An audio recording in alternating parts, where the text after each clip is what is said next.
हम अहले ईमान, अल्लाहु अकबर, हम कलमा गो,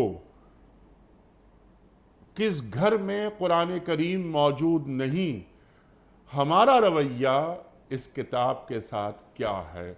या रब्बे इन्ना कौम इत्तखज़ू हाज़ल कुरान महजूरा।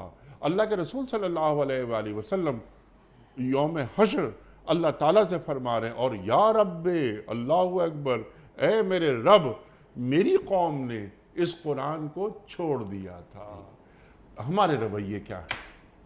देखिए अनिक साहब, ये दो बातें हैं जिस पर हमें, एक तो अच्छी बात है कि जिस पर हमें शुक्र करना चाहिए, और वो ये कि अल्लाह ने ईमान की तौफीक तो दी है। सुभान अल्लाह।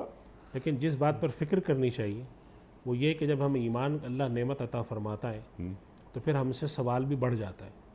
फिर हमसे ये सवाल होता है कि अगर तुमने अल्लाह पर, उसके रसूल पर ईमान लाए हो जी, तो तुम्हारा ताल्लुक़ कुरान से कैसा था, अल्लाह से कैसा था, और नबी से कैसा था।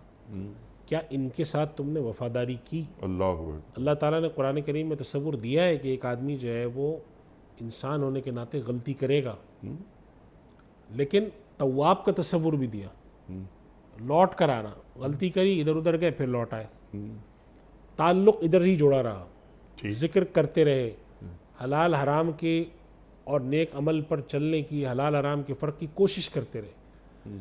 तो इंसान कभी भी ऐसा नहीं हुआ है कि इंसान से ख़ता और ख़ामियाँ सरज़द ना हुई हो। ठीक।